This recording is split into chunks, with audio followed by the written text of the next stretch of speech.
Dear students, good morning.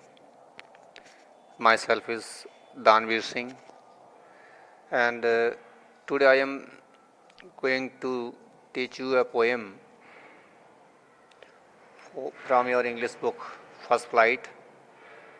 The name of the poem is The Ball Poem, and the name of the poet is John Berryman. Students, this poem is about a boy who loses his ball while playing. ये poem एक ऐसे लड़के के बारे में है जो खेलते खेलते अपनी बॉल को खो देता है. He saw it bouncing down the street and then it fell into water and he lost it forever. वह इसको गली में उछलते हुए देखा उसने, और वो उसके बाद पानी में जाकर गिर गई. बॉल गली में उछलते हुए पानी में जाकर गिर गई और फिर वो हमेशा के लिए उस बॉल को उसने खो दिया. पानी में गुम हो गई बॉल उसकी. इसलिए इस पोएम का नाम पड़ा है the ball poem. He stares down the water where the ball had fallen. वह उस जगह पानी को स्टेयर्स में होता है घूर कर देखता रहता है, उस जगह जहाँ पर उसकी बॉल गिरी थी पानी में. और ball does not cost much. उस बॉल की कीमत उसके लिए ज़्यादा नहीं थी. Nor it is difficult to buy another ball. Then why he is so upset and sad. तो ना तो उसके लिए बॉल खरीदना, उस समय दूसरी बॉल खरीदना कोई कठिन कार्य था, फिर वो इतना अपसेट क्यों था, फिर इतना वो दुखी क्यों था. Perhaps he had been playing with it for a long time. शायद वह इस बॉल के साथ बहुत लंबे समय से खेल रहा था. He must have become attached. इसका मतलब वह इस बॉल से बहुत ही अटैच हो चुका होगा. And used to its possession. और उसको उस बॉल को अपने पास रखने की उसकी आदत बन गई होगी, उसके स्वभाव में आ गया होगा. He does not want anyone to console or buy him another ball. वह नहीं चाहता है कि कोई व्यक्ति उसको कंसोल करे, उसको सांत्वना दे, उसको दूसरी बॉल खरीद कर दे. He is trying to learn to bear the loss. वह उस लॉस को सहन करने की शक्ति ग्रहण कर रहा है, नहीं वो उस लॉस को सहन करना सीख रहा है.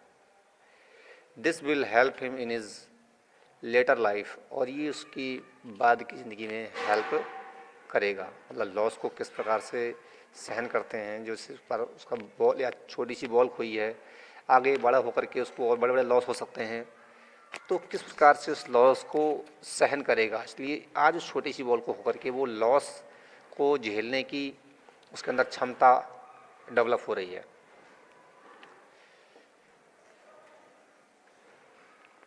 Now we are going to start the poem.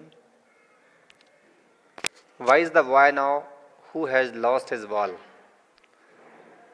What is he to do? I saw it go, merrily bouncing down the street and then merrily over. There it is in the water. What is the boy now who has lost his ball? It means अब वो लड़का क्या करेगा जिसने अपनी ball खो दी है. What is he to do? इन्हीं वह क्या करेगा. I saw it go merrily. मैंने उसको बड़ा खुशी से उछलते हुए देखा था. Down the streets, सड़क पर. And then merrily over.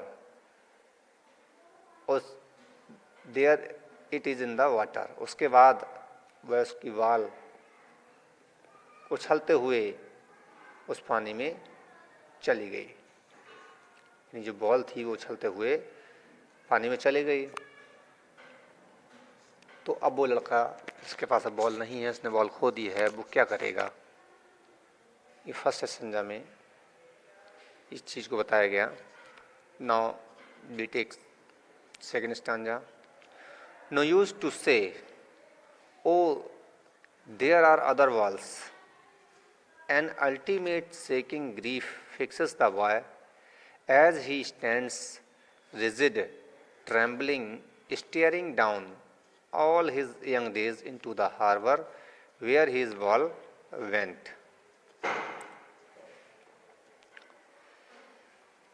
Ultimate means last, यानी अंतिम। Ultimate shaking grief. Shaking grief means उदासी जो किसी व्यक्ति को झकझोर देती है। शेकिंग ग्रीफ, ग्रीफ मीन्स दुख होता है, मतलब झकझोर देती है, ऐसा दुख। तो no use to say O there are another walls, तो इस चीज़ का कहने का कोई यूज नहीं है, कोई लाभ नहीं है कि दूसरी गेंदें भी हैं। An ultimate shaking grief fixes the boy, पता है कि जो अंतिम बार दुख से सिहर का लड़का बिल्कुल निश्चल कांपता हुआ, as he stands rigid trembling, तो पता है कि लड़का कांपता हुआ है। ट्रेम्बलिंग, स्टेयरिंग डाउन, और नीचे घूर कर देख रहा है। All his young days into the harbour where his ball went, पता है अपने बालपन के दिनों को याद करता हुआ उस स्थान को घूरता हुआ जहां उसकी गेंद गिरी थी। एक बार फिर से रिपीट कर रहा हूं। No use to say O there are other walls, इसका कहने का कोई यूज नहीं है कि उसके पास मतलब उसे और भी वॉल्स मिल जाएंगी, बहुत सारी और वॉल भी हैं। An ultimate shaking grief fixes the boy, और एक जो अल्टीमेट शेकिंग ग्रीफ, जो अंतिम बार दुख से लड़का जो है सिहर जाता है, कांप जाता है। एज स्टैंड्स रिजिड, जिस प्रकार से वो वहाँ खड़ा है, मतलब बिल्कुल दृढ़ है। रिजिड मतलब इधर उधर नहीं मुड़ रहा है, सीधे देख रहा है। ट्रेम्बलिंग, कँपाते हुए। स्टेयरिंग डाउन, नीचे की ओर घूर कर देख रहा है। इसका मतलब उस बॉल जहाँ गिरी है पानी में उसको देख रहा है, इधर उधर नहीं मुड़ रहा है। All his young days into the harbour where his ball went, और वह लड़का उन बालकपन के उन दिनों को याद करता हुआ उस स्थान को घूर रहा है जहाँ उसकी गेंद गई थी। I won't intrude on him. I won't intrude on him. A dime another wall is worthless. Now he senses first responsibility in a world of possessions. Pupil will take walls. Walls will be lost always, little boy. And no one buys a wall back. Money is external. In this third stanza, poet says that, poet कहता है कि I would not intrude on him. मैं, intrude होता है दखल देना, I would not intrude on him, मैं उसके बीच में दखल नहीं दूंगा। इसका मतलब जो बॉल खोने के बाद उस बॉय की जो कंडीशन हुई है, जिस प्रकार से वो बहुत ही उसके अंदर ग्रीफ ने जो है अपने कवर कर लिया है, वो बहुत ही दुखी है। तो उस समय पोइट कहता है कि मैं उसको इंट्रूड नहीं करूंगा, उसको दखल नहीं दूंगा इस समय। अ डाइम अनदर वॉल, दूसरी वॉल उसके लिए डाइम मीन्स बेकार है, मतलब एक बहुत ही कम कीमत की है। अमेरिका के जो सेंट होते हैं उसके लिए डाइम कहते हैं 10 सेंट के लिए। तो अ डाइम अनदर वॉल, तो अमेरिका में जो 10 सेंट होते हैं उसको क्योंकि डाइम कहते हैं, तो दूसरी वॉल इतनी कीमत की मिल जाएगी। इज़ वर्थलेस, और जो कि क्या है, वर्थलेस है, बेकार है, यानी इस बॉल की कीमत ज़्यादा नहीं है, मात्र 10 सेंट की कीमत है। Now he senses first responsibility, लेकिन अब वह पहली जो रेस्पॉन्सिबिलिटी है, पहली इसका जो उत्तरदायित्व है, उसको सेंस करने लगता है। मतलब उसके अंदर एक रेस्पॉन्सिबिलिटी की भावना आती है। In a world of possessions people will take balls will be lost always. और ये जो दुनिया है, इस अधिकार में लेने वाले संसार में, इन द वर्ल्ड ऑफ पोसेशंस, मतलब यहाँ पर जो व्यक्ति बहुत सारी चीज़ों को लेता रहता है, खरीदता रहता है, इकट्ठा करता रहता है, इसलिए बोला गया वर्ल्ड ऑफ पोसेशंस। यहाँ पर व्यक्ति चीज़ों को स्टोर करने की मन में उस पर होड़ लगी रहती है, चीज़ों को इकट्ठा करता रहता है, इसलिए इस चीज़ को बोला गया इन द वर्ल्ड ऑफ पोसेशंस, इस अधिकार में लेने वाले संसार में। वो लड़का अपनी फर्स्ट जो रेस्पॉन्सिबिलिटी है उसको महसूस करता है, सीखता है। पीपल विल टेक बॉल्स, लोग बॉल खरीद लेंगे। Balls will be lost always, और वॉल्स हमेशा खो जाएंगी। लिटिल बॉय, छोटा लड़का। And no one buys a ball back, और पता है कि गेंदें हमेशा उससे खोती रहेंगी और कोई गेंद वापस नहीं खरीदता है अगर उसके लिए पता है कि और कोई व्यक्ति उसके लिए वापस गेंद खरीद कर नहीं देता है। मनी इज एक्सटर्नल, धन बाहरी वस्तु है। तो यहाँ पर ये कहा गया कि अगर सेंस ये है कि अगर उसके लिए दूसरी बॉल खरीद कर दे दी जाए तो उस लड़के के लिए ये महसूस नहीं होगा कि इस बॉल को मुझको संभाल कर रखना है, एक रेस्पॉन्सिबिलिटी वो नहीं सीखेगा। इसलिए बॉल की कीमत ज़्यादा नहीं है, लेकिन उस छोटी सी कीमत की बॉल खो देने से उसके अंदर जो निराशा आई है, उसको वो एक सीख रहा है लॉस को बियर करना, सहन करना, और एक रेस्पॉन्सिबिलिटी भी सीख रहा है कि मुझको अपनी बॉल को किस तरह से संभाल कर रखना चाहिए। तो वो फर्स्ट रेस्पॉन्सिबिलिटी सीख रहा है। अदरवाइज़ अगर उसको कोई दूसरी बॉल यूँ ही दे दी जाए तो फिर वो उसका इतना केयर नहीं करेगा, उसका ध्यान नहीं करेगा, और हमेशा फिर से और दूसरी बॉल भी और फ्यूचर मिलने वाली बॉल जितनी मिलती रहेंगी उनको खोता रहेगा। इसलिए कोई व्यक्ति उसको दूसरी बॉल खरीद कर नहीं देता है। Next, standard number 4, he is learning well behind his desperate eyes the epistemology of loss, how to stand up, knowing what every man must one day know and most know many days, how to stand up. He is learning well behind his desperate eyes. पता है कि वह उन हताश जो desperate eyes हैं, आंखें हैं, उनके पीछे वह कुछ सीख रहा है। This the epistemology of loss, epistemology of loss मतलब कुछ खोने का अर्थ, खोने की प्रकृति समझना। इन्हीं जो लॉस होता है, कोई चीज़ खो देता है, उस खोने का अर्थ क्या है और उसे कैसे सहन करना है, इसको बोलते हैं एपिस्टेमोलॉजी ऑफ लॉस। मतलब कोई व्यक्ति किसी चीज़ को खो देता है, उसका कोई लॉस हो जाता है, तो उसको कैसे सहन करना है, तो यही चीज़ कहलाती है epistemology of loss.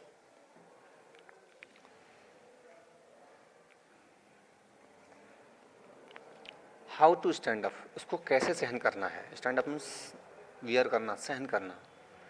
Knowing what every मन मस्ट वन डे नो,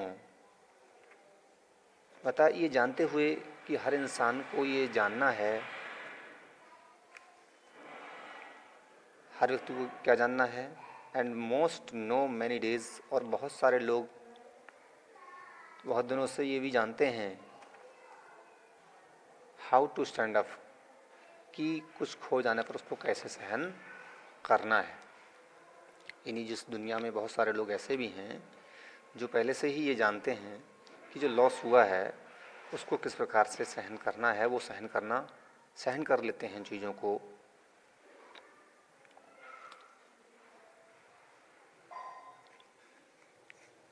तो इस लास्ट स्टैंजा में जो लड़का है जिसने बॉल खोई है, तो उसकी जो हताश डेस्परेट आइज़ हैं, उनके पीछे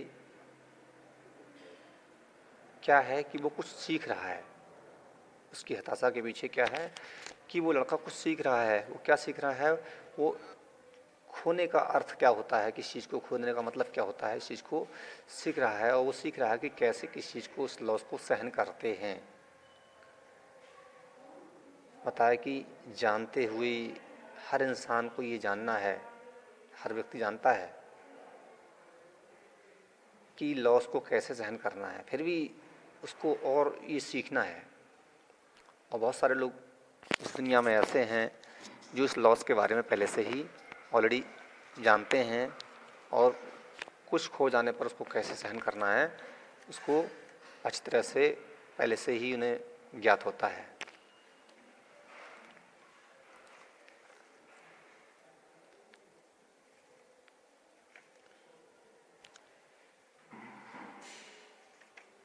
इस प्रकार से ये पोएम आपकी कंप्लीट हुई।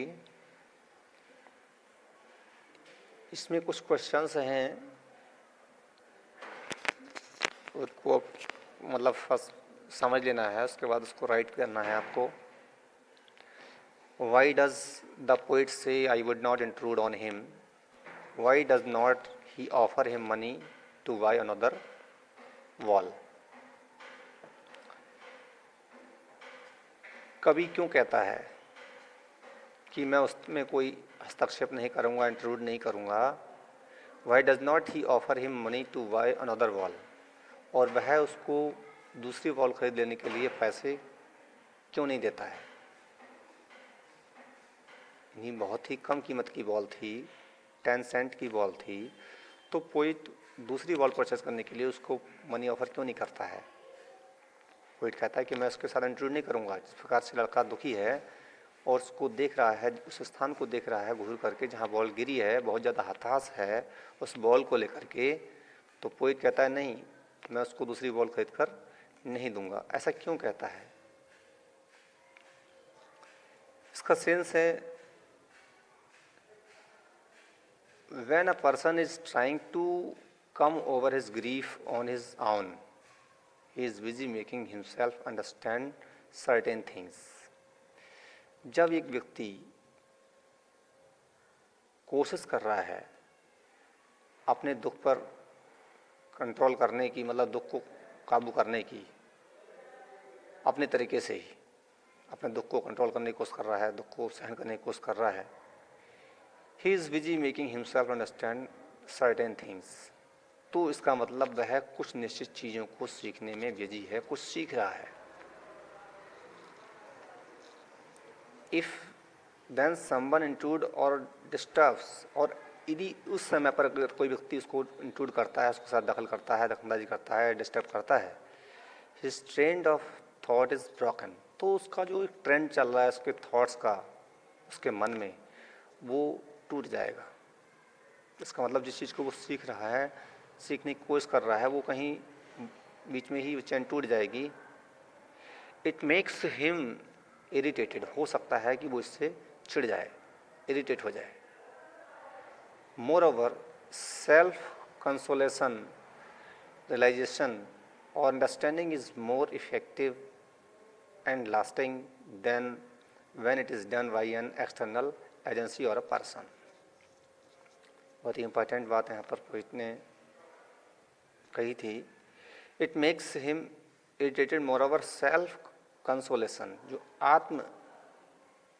जो ढाढ़स होता है अपने आप में, जो कंसोलेट मतलब कंसोल करने का, सांत्वना देने का, जो अपने आप में सांत्वना होती है, और जो रियलाइजेशन है, जो मैं अनुभूति है, और अंडरस्टैंडिंग जो समझ है, इज़ मोर इफेक्टिव, वो ज़्यादा प्रभावी होती है, एंड लास्टिंग, और बहुत ही उसका लास्टिंग इम्प्रेशन होता है, बहुत प्रभाव पड़ता है, then when it is done by the external agency और अ पर्सन, उसकी अपेक्षा अगर ये चीज़ किसी बाहरी व्यक्ति के द्वारा की जाए, अगर कोई बाहरी व्यक्ति इसको कंसोल करे, आकर के कुछ पैसे देने का उसको ढाढ़स दे या उसको कुछ मनी उसको ऑफर करे, तो वो व्यक्ति कहलाएगा external agency.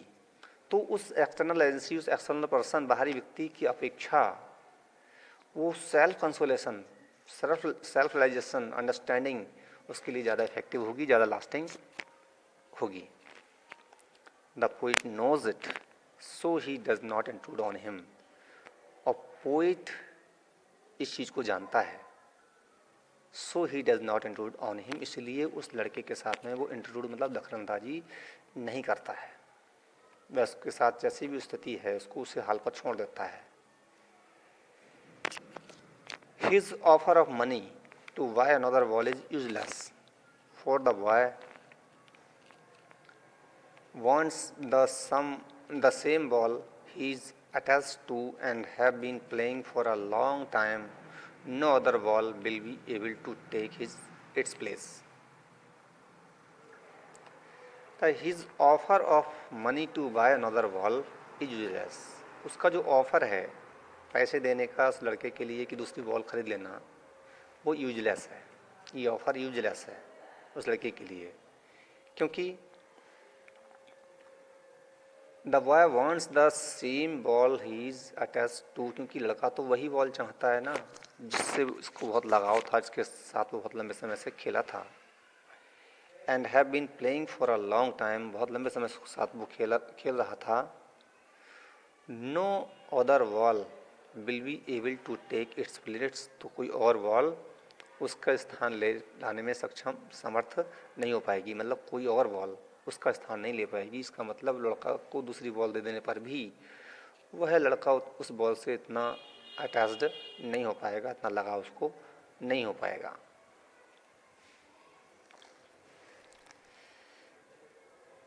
Next question 2, starting down all his young days into the harbor. But starting, here is spelling mistake, staring down all his young days, यहाँ staring है, staring down all his young days into the harbor where his ball went. Do you think the ball has had the ball for a long time? Is it linked to memories of days when he played with it? नीचे जहाँ उसकी ball गिरी थी वहाँ उन सब लड़कपन के दिनों को जो उसने बंदरगाह पर बिताए थे उसको घूरते हुए, स्टेयरिंग घूरते हुए। आपके विचार में ये जो लाइन पोएम की है, क्या लड़के के पास गेंद काफ़ी देर से थी, मतलब लंबे काफ़ी समय से थी? क्या वह उसकी उन दिनों की यादों से संबंधित है जो उसने उस गेंद के साथ खेलते हुए गुजारे थे? इसका मतलब जो लाइन है वो ये बताती है कि ये बॉल उसके बचपन के दिनों से उसके साथ थी, बहुत लंबे समय तक उसके साथ उसका लगाव रहा था, उससे खेला था, जो बॉल खोई थी। इसके बारे में पूछा गया है, क्या उसकी मेमोरी से जुड़ी हुई थी बॉल जिससे वो खेला करता था? तो उसका आंसर होगा yes, I think the boy had that ball for a long time. हाँ, मैं सोचता हूँ कि ये लड़का जो था इस गेंद को बहुत लंबे समय से अपने पास रखता था। The expression all his young days into the harbour, जो एक्सप्रेशन है कि all his young days into the harbour, इसका मतलब ये बताता है कि उसने बहुत सारे बचपन के दिन उस हार्बर पर उस बॉल के साथ उसने गुजारे थे, कि उस बॉल के साथ वो खेला था उस हार्बर पर, उस बंदरगाह पर। सजस्ट दिस, यही लाइन ये चीज़ को बताती है, क्लियर करती है। It is also linked with old memories when he used to play with it. It is also linked with old memories, और ये उसकी जो पुरानी स्मृतियाँ हैं, मेमोरीज हैं, उनसे भी जुड़ी हुई थी वो ball. When he used to play with it, जब वह उसके साथ खेला करता था। इसका मतलब जो बॉल थी लड़के की बहुत लंबे समय से उसके पास में थी, उस हार्बर पर, हार्बर मीन्स बंदरगाह होता है, तो उस बंदरगाह पर उस बॉल के साथ में वो बचपन से ही खेला करता था और लंबे समय